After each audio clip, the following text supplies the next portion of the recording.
La chronique bourse, la quotidienne Zone Bourse, Anthony Bondin. Bonjour à toutes et à tous, bienvenue dans ce point de marché Zone Bourse. Nous sommes le mercredi 4 décembre 2024. Il s'appelle ce matin « Pour Barnier, c'est motion impossible ». Entre l'effondrement annoncé du gouvernement Barnier, la loi martiale avortée en Corée du Sud et les records de Wall Street, les marchés s'agitent au gré des tensions politiques. La France pourrait bien payer assez cher son chaos institutionnel, tandis que les investisseurs cherchent des havres de paix, mais ailleurs. Question pertinente de mon voisin de gauche hier, vu le bordel politique ambiant, pourquoi le CAC 40 fait 4 séances de hausse consécutives? Réponse, de moi en l'occurrence, parce que les gens ont besoin de voir les choses pour les croire. Et a priori, on va voir des choses se passer aujourd'hui malgré les incantations de l'exécutif français pour rejeter les motions de censure qui se profilent, dont d'ailleurs la première dès cet après-midi. D'habitude, je ne fais pas trop de politique, mais là, il va falloir que j'y passe contraint et forcé parce que la politique risque d'exercer une grosse influence sur le reste aujourd'hui. Mais commençons par quelques éléments de contexte. Dans un mouvement d'une grande bassesse, le président sud-coréen Yoon Suk-yeol a tenté de voler la vedette à la France éternelle en provoquant une crise majeure dans son pays. Invoquant une menace nord-coréenne imminente, il a en effet décrété hier la loi martiale en Corée du Sud avant de faire machine arrière sous la pression des parlementaires et de l'opposition. La crise en Corée du Sud volerait donc presque la vedette à la crise en France dans la presse internationale ce matin. Il y a quand même un point commun entre les deux pays, les oppositions réclament le départ de Yoon Suk-yeol et d'Emmanuel Macron. La situation sud-coréenne a mis le bazar dans les actions asiatiques en entraînant notamment un report des investisseurs sur le marché jugé le plus chill de la région, c'est-à-dire le Japon.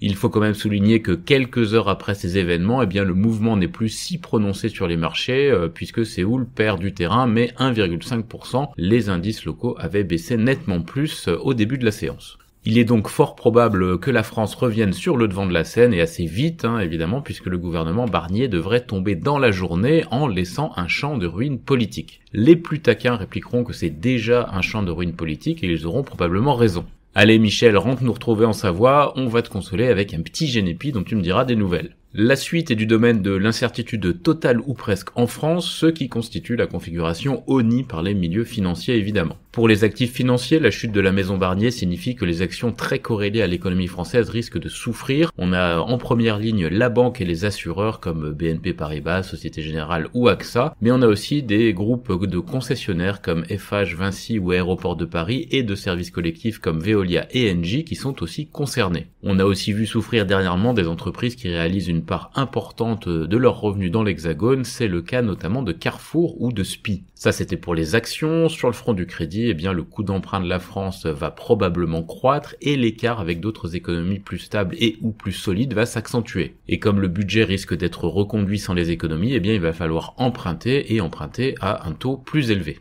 Les économistes estiment que le spread entre le Bund allemand et l'OAT française sur 10 ans pourrait dépasser 95 points de base. Pour vous donner une idée, cet écart était d'environ 50 points de base avant la dissolution de l'Assemblée nationale en juin et il a oscillé entre 60 et 80 points depuis. Les spécialistes ne sont pas tous d'accord sur les conséquences et le coup d'après, loin de là, mais ceux qui font de la finance ne prennent pas trop de risques quand ils évoquent de façon presque univoque le fait que le marché français sera à la ramasse des autres dans les semaines et les mois à venir. Pourquoi ? Tout simplement parce que sa prime de risque va s'accroître. Les stratèges pensent que les marchés actions du reste de l'Europe devraient mieux se comporter sans en sortir tout à fait indemnes quand même. Voilà qui nous ramène à la question des États-Unis où les marchés ne cessent de monter. Après tout, c'est presque un havre de paix pour investisseurs après la victoire à plate couture des républicains sur les démocrates qui sont en PLS. On compte désormais 10 séances de hausse sur les 11 dernières pour le S&P 500 et un nouveau record évidemment, sur un saut de puce certes, mais un record quand même. Wall Street attend ce soir un discours confirmatoire de Jérôme Powell, le patron de la Fed. Les financiers américains s'attendent en effet à entendre que tout va bien.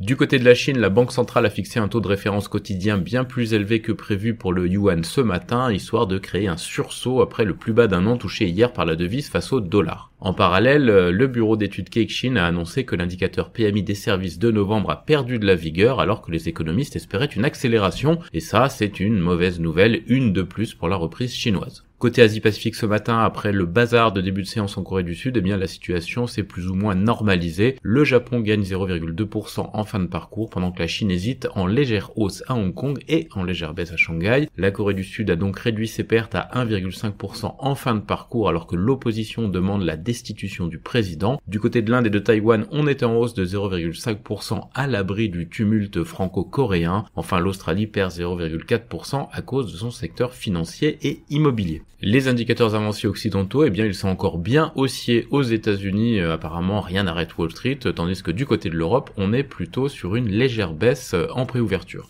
On passe maintenant à l'actualité des entreprises en commençant par la France. Une enquête interne commandée par Pernod Ricard a conclu que des cadres supérieurs de sa filiale indienne avaient violé la loi en s'entendant avec des détaillants d'alcool à New Delhi, selon un document qui a été consulté par Reuters. Stellantis assure que les primes de départ de Tavares sont surévaluées dans la presse. Capgemini a bouclé le rachat de la société américaine Cinity. On doit d'ailleurs prononcer Cinity, j'imagine. Saint-Gobain a annulé 5 millions d'actions autodétenues. Veolia a émis 500 millions d'euros d'obligations à 6 ans avec un coupon de 2,97%. Amundi a bouclé le rachat de 1 million d'actions qui sont destinées à neutraliser les rémunérations en actions de ses employés. Bain Capital a affirmé hier ne pas faire partie des fonds intéressés par un éventuel rachat de Worldline. Beneteau a confirmé la cession de son activité Habitat à Trigano. Mersenne organise demain une journée investisseur. Pierre et Vacances a réalisé son premier bénéfice net depuis 13 ans. Waouh. Valneva annonce la publication dans le British Medical Journal d'un article sur l'impact sanitaire et économique mondial du chikungunya. Erige va supprimer jusqu'à 10% de ses effectifs pour économiser 7 millions d'euros par an. Casino va récupérer 77 millions d'euros au premier semestre 2025 après la cession aux mousquetaires d'un portefeuille immobilier de 69 actifs. Gascogne a levé près de 21 millions d'euros bruts dans le cadre de son augmentation de capital et Guerbet, Intrasense et leurs partenaires ont obtenu 5,9 millions d'euros de financement de BPI France pour le suivi du cancer. Ailleurs en Europe, des groupes de consommateurs italiens intentent une action collective contre Enel pour les hausses de prix pratiquées par le groupe. Thulé conclut l'achat de l'entreprise australienne Quadlock pour un montant de 500 millions de dollars australiens. Syensqo lance la première tranche de son nouveau programme de rachat d'actions. GIMV annonce le rachat de T-Block, un leader de la location de solutions énergétiques temporaires jadis propriété de Cyclades, et CPH renforce son secteur emballage en acquérant l'israélien Log Pharma. Sur l'agenda des publications, on a aujourd'hui en Europe le français Wavestone et l'anglais Yellowcake. En Amérique du Nord, on a eu une grosse série de bons résultats trimestriels hier soir après la clôture. Il n'y a qu'à voir les variations pour le constater. Salesforce bondit de 10%, Marvell de 11%, Okta de 15% et Pure Storage de 21%. Tous ces chiffres, toutes ces performances ont été obtenues hors séance après les trimestriels de ces groupes. United Health prévoit de son côté un bénéfice inférieur aux estimations pour 2025, mais le titre ne souffre pas beaucoup. Meta recherche des développeurs d'énergie nucléaire pour des réacteurs devant démarrer